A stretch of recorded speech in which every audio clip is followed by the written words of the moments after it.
मैत्रिक समुदाय केंद्र के अंदर जो इज्जत नगर बरेली, आज all India SC/ST railway employ association का इतना बड़ा प्रोग्राम आपने देखा कि भव्य प्रोग्राम हुआ और आज बाबा साहब की जयंती को बड़े धूमधाम से मनाया। बाबा साहब की जयंती के साथ साथ आज गौतम बुद्ध भगवान की भी जयंती को मनाया। हमारे बीच में मंडल अध्यक्ष बच्चू लाल जी।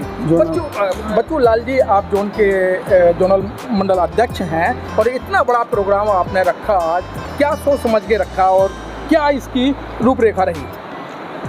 सर्वप्रथम बाबा साहब के चरणों में श्रद्धा सुमन अर्पित करते हुए, महामानव गौतम बुद्ध को प्रणाम करते हुए, आपके द्वारा जो हमसे प्रश्न पूछा गया बड़े ही हर्ष की बात है। हमारा एक मुहिम है, बाबा साहब डॉक्टर BR अम्बेडकर द्वारा जो हमको शिक्षा दी गई, हमको आगे बढ़ने के लिए उनके द्वारा मैसेज दिया गया, उसको आगे बढ़ाने के लिए हर संभव प्रयास करके हर तरह से ज़्यादा से ज़्यादा लोगों को किस तरह से एकत्र करें, हम लोग एकत्र करते हैं। इसके लिए हमारे माननीय केंद्रीय कमेटी द्वारा भी हर समय प्रोग्राम होते रहते हैं और आज ये हम इज्जत नगर मंडल में बाबा साहब का 134वां जन्मदिवस इसलिए मनाने जा रहे हैं ताकि हमारे लोग हैं, हमारे समाज के लोग हैं, हमारे देश के लोग हैं, सभी लोग, हमारी महिलाएं हैं, वो जागृत हों, अपनी यहाँ के वक्ताओं की बात सुने, आगे बढ़ें। इसके लिए आज ये कार्यक्रम किया गया। बच्चू लाल जी, आप ऐसे महापुरुष का जन्मदिन मना रहे हैं कि उस महापुरुष की जहाँ भी स्टैचू दिखाई देती है, अधिकतर आपने सुना होगा कि बाबा साहब की उंगली तोड़ दी, बाबा साहब का पैर तोड़ दिया, बाबा साहब का चश्मा तोड़ दिया। आप ऐसे महामानव की जयंती मना रहे हैं, तो ये क्या है? बाबा साहब से इतना डर क्यों? देखिए, ये जो लोग उंगली तोड़ते हैं या उनकी प्रतिमा को खंडित करते हैं, ये लोगों में भय है कि बाबा साहब डॉक्टर BR अम्बेडकर को किस तरह से हम उनको बदनाम करें, उंगली तोड़कर कुछ करके उनको पीछे हटाएं। लेकिन जो लोग ऐसा करते हैं, इसका जवाब उल्टा ही मिलता है और इससे हमारे लोग, समाज के लोग, हमारी जनता जो है और जागृत होती है। बच्चू लाल जी, देखा गया कि एक तोड़ते हैं, उसके साथ साथ 5 या 10 और लगाने का प्रोग्राम करते हैं। मतलब बाबा साहब की एक मूर्ति तोड़ी जाती है और आज जनता इतनी जागरूक हो गई है कि आप एक तोड़ोगे, हम 10 मूर्तियां लगाएंगे। यही अभी मैंने कहा था कि जितना लोग तोड़ते हैं, जिनकी मानसिकता अच्छी नहीं है, उससे हमारा और बाबा साहब प्रचार प्रसार होता है, हमारे लोगों में, हमारे समाज के लोगों में और जागरूकता आती है। ऐसा डर क्या है उन लोगों को? ऐसा डर इसलिए है, बाबा साहब डॉक्टर BR अम्बेडकर ने 2 वर्ष 11 व 18 दिन में कड़ी मेहनत करके जो भारत का संविधान बनाया था, उस संविधान में ढेर सारी चीज़ें ऐसी हैं जिनसे समानता लाने की बात है, मुक्त समानता आने की बात है। तो उससे हमारे लोग पहले लोग थे, हम ज़्यादा नहीं इस पर कहना चाहेंगे, वो लोग डरते हैं, उन्हें ये लग रहा है कि समानता ना आ जाए, ये लोग जो है हमारे बराबर बैठेंगे, हमारे बराबर शिक्षा पाएंगे तो हमारा जो है मान सम्मान कम होगा। लेकिन ऐसा नहीं है, हमारे लोग भी, हमारे समाज के भी लोग इन लोगों से बहुत ज़्यादा आगे निकले हुए हैं। अच्छा बच्चू लाल जी, एक बहुत कड़वा क्वेश्चन कि बाबा साहब को जानते सब हैं और छोटा छोटा प्रोग्राम होता है तो वहाँ बाबा साहब की बड़ी बड़ी स्टैचू लगाई जाती हैं, लेकिन जो बाबा साहब का मिशन है उस पर कोई काम नहीं कर रहा है। देखिए, इसके बारे में मैं कहना चाहूँगा, बाबा साहब का जो मिशन है उस पर हम लोग काम करने का प्रयास कर रहे हैं, करते भी हैं। और जो आप बात कर रहे हैं कि उस पर काम ज़्यादा नहीं हो रहा है, उसका मुख्य कारण ये है, हमारे कुछ ऐसे लोग हैं, आपस के लोग हैं, समाज के लोग हैं, वो केवल बाबा साहब का फ़ोटो लगा करके, उनका नाम ले करके केवल धन उगाही करते हैं और अपने को आगे बढ़ाते हैं। इसलिए जब उनको लोग देखते हैं, सोचते हैं हमारी जनता, हमारे भाई लोग, हमारे साथी लोग, हमारे समाज के लोग, तो उनका मन खट्टा होता, अरे तो बेकार का काम हो रहा है। लेकिन सब लोग ऐसा नहीं है, काफ़ी लोग ऐसे हैं जो बाबा साहब के लिए काम कर रहे हैं और उनके मिशन पर चल रहे हैं। बच्चू लाल जी, आप जैसे जो एजिड लोग हैं वो आज भी बाबा साहब को बड़े पैमाने पे दिल और दिमाग से मानते हैं, लेकिन जो नई जनरेशन है, जो बाबा साहब के संविधान से उन्होंने जो सीखा है और जो मिला है, वो बाबा साहब की तरफ ध्यान नहीं दे रहे, बाबा साहब के मिशन की तरफ ध्यान नहीं दे रहे। देखिए, इसमें मेरा कहना है, जो नई जनरेशन है उसको भी हम लोग प्रयास कर रहे हैं और ये सारी चीज़ें घर से ही आती हैं, तो हम लोग उनको बच्चों को सिखाएं। और ये भी झुठलाया नहीं जा सकता है कि वास्तव में कुछ कमियां हैं। उस कमियां के कई कारण भी हो सकते हैं, जैसे एजुकेशन की बात है, अच्छी एजुकेशन नहीं पाना, और दूसरे अच्छी एजुकेशन पाना। अच्छी एजुकेशन पाना ये हुआ है कि हमारे समाज के लोग, हमारे समाज के बच्चे हैं, अच्छे अच्छे स्कूलों में पढ़ रहे हैं, तो सामान्यतः उनको इस सब तरीके का पढ़ने का समय भी नहीं मिल पाता है। लेकिन हम लोग फिर भी प्रयास कर रहे हैं तो लोगों को आगे बढ़ाएं और बढ़ेंगे, ऐसी मेरी आशा है। बच्चू लाल जी, आप जैसे लोग और जो वर्तमान में जो इस समय जो चल रहा है माहौल, वो बाबा साहब को मिटाने की कोशिश कर रहे हैं, और आप जैसे बुद्धिजीवी लोग बाबा साहब को आगे ले जाने की कोशिश कर रहे हैं। देखिए, जो लोग मिटाने का प्रयास कर रहे हैं, उनके मिटाने से बाबा साहब का कभी भी प्रभुत्व जो है, जो उनकी मान्यता कभी भी घट नहीं सकती, बल्कि उनके ऐसा करने से बाबा साहब का और नाम ऊंचा होता। अभी आप देखिए, बाबा साहब डॉक्टर B.R. अम्बेडकर का जब 125वां जन्मदिवस मनाया गया था, तो देश के 152 देशों में बाबा साहब का जन्मदिवस मनाया गया था, तो कुछ नहीं कर पाएंगे। अभी कोरिया के जो वहाँ के प्रधानमंत्री जी, जो भी वहाँ के सुप्रीमो हैं, बहुत टाइट हैं, और उनको जो है वो तो बिल्कुल लॉ एंड ऑर्डर को मानते ही नहीं। ऐसे लोग जब उनको पढ़ते हैं, उनको जानते हैं, उनके सीखने का प्रयास करते हैं, और जब वो ऐसे लोग बाबा साहब की जयंती मना रहे हैं, तब यहाँ छोटे मोटे लोगों से न मनाने से कोई बाबा साहब को फ़र्क नहीं पड़ने वाला, न मेरे समाज के ऊपर फ़र्क। बच्चू लाल जी, मैं फिर दोबारा आपके पास वापस आऊँगा। हमारे बीच में एक साथी और जुड़ चुके हैं। सर, देश को आज़ाद हुए 75-76 साल हो गए हैं।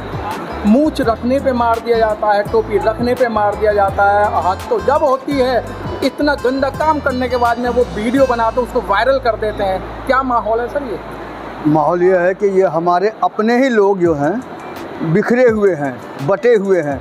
जिस दिन हम लोग एक हो जाएंगे, ऐसा तब नहीं हो पाएगा जी। सर, बाबा साहब भी एक करते करते चले गए, मानवर कांसी राम भी एक करते करते चले गए, ज्योतिराव फूले जी भी की यही शिक्षा थी कि आप एकत्रित हो जाएं, एक हो जाएं, तो आपका जो बहुत मजबूती होगी। बाबा साहब फूले जी को जो आप बता रहे हैं जी, वो किए हैं, उसी कारवा का हम लोग भी लेके चल रहे हैं। आज नहीं तो कल, आज नहीं तो कल, जिस दिन आँख खुलेगा उस दिन सवेरा उन लोग का होगा।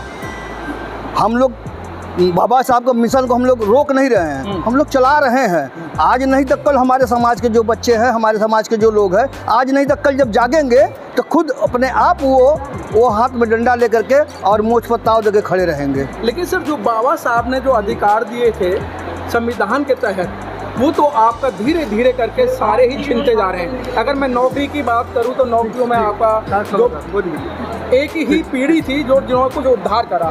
शिक्षा की मैं बात करूं तो शिक्षा इतनी महंगी कर दी। आपने जो 5-6 हज़ार रुपये में अपनी BA या ग्रेजुएशन कर ली होगी, लेकिन आज तो इतनी महंगी हो गई है कि एक मजदूर तबका अपने बच्चों को नहीं पढ़ा सकता है। इसका दोषी हम मानते हैं जो हमारे समाज से जो उठ करके मेरे समाज के जो लोग संसद में और विधानसभा में भेजे हैं, उनको मैं दोषी मानता हूं कि उनको वहां पर ताला बंद हो जाता है।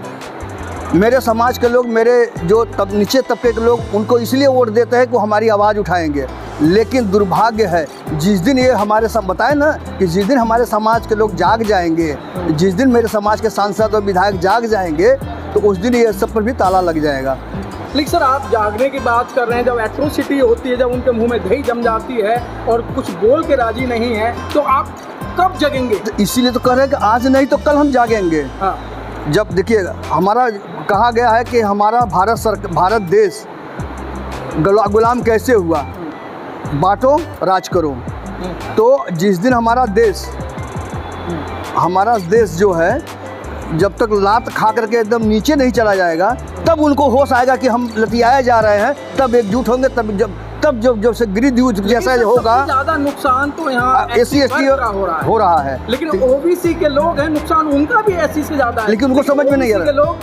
वो तो बाबा साहब को पढ़ रहे हैं। कुछ लोग जो है बाबा साहब को मानते हैं, OBC के लोग 90% तो नहीं मानते हैं। और छोड़िए 100%, क्योंकि महिलाओं के लिए बाबा साहब ने इतना उद्धार किया, महिलाओं को उसका सबसे बड़ा उपदेश ये वो है, कारण ये है कि बाबा हम लोग का जो ये मिशन जो बाबा साहब ने चलाया था, इसका सही प्रकार से चाहे सरकार, चाहे जो भी सरकार रही हो, आने वाली हो, चाहे हमारे मायावती जी की सरकार रही हो, कोई भी हो, इसका जो अगर प्रचार प्रसार अगर विधिवत किया गया होता और लोग में जागरूकता आई होती तो ये नौबत नहीं आई होती। बहुत अच्छी बात, नौबत नहीं आई होती कि बच्चू सिंह जी जिस तरीके से रेलवे की तरफ से, रेल मंत्रालय की तरफ से जो ट्रेड यूनियन है उनको जो अधिकार मिले थे या उन्हें जो सुविधा मिली थी, अब मुझे लगता है कि कई गुना उनसे कई गुना ज़्यादा आप लोगों का जो all India SC/ST railway employees association के पदाधिकारी हैं, आपको सुविधा दिलाने में वो सक्षम हो रहे हैं। हमारे केंद्रीय कमेटी आदरणीय BL भैरवा साहब,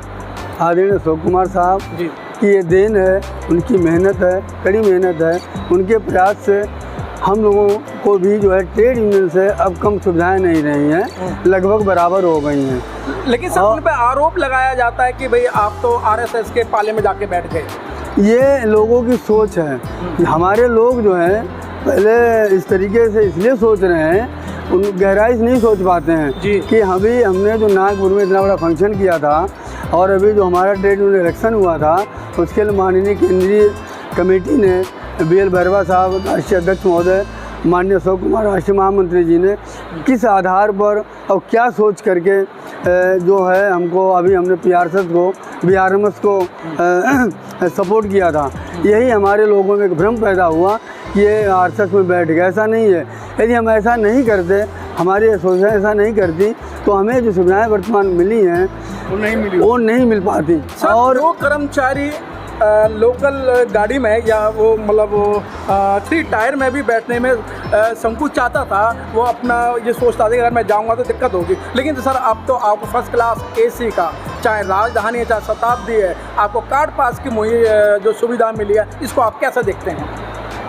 इसको जो है हमारे आदरणीय कमेटी द्वारा ये जो सुविधा दी गई है, यह अभूतपूर्व सुविधा है। इसको हम लोग पहले नहीं सोच पा रहे थे। और सबसे बड़ी बात है, ये जो हमारी सुविधा मिली हुई है कार्ड पास की, ये हमारे रेलवे का कर्मचारी, चाहे छोटे पद का हो, चाहे प्यून हो, चाहे बाबू हो, चाहे SSC हो, चाहे APO हो, चाहे गेस्टर, जो भी हमारे यूनियन में, ये सारी सुविधाएं उनको दी गई हैं। नौकरी में रहते हुए ये सुविधाएँ नहीं मिल पाती, न मिल सकती थी, केवल नौकरी के पद से। ये हमारे एसोसिएशन की बदौलत ये सुविधाएं मिली हुई हैं। आगे योजना क्या है? आगे हमारी योजना ये है कि हर संभव प्रयास करके हम अपने एसोसिएशन को आगे बढ़ाएंगे और इस एसोसिएशन के माध्यम से SC/ST एसोसिएशन के सभी जो हमारे कर्मचारी हैं, हमारे वर्ग हैं, उनकी कोई भी सुविधा एक छोटी से लेकर बड़ी तक है, उसको आगे बढ़ाएंगे और जो समस्याएं हैं उनको सॉल्व करेंगे। इसके लिए हम पीछे नहीं रहेंगे।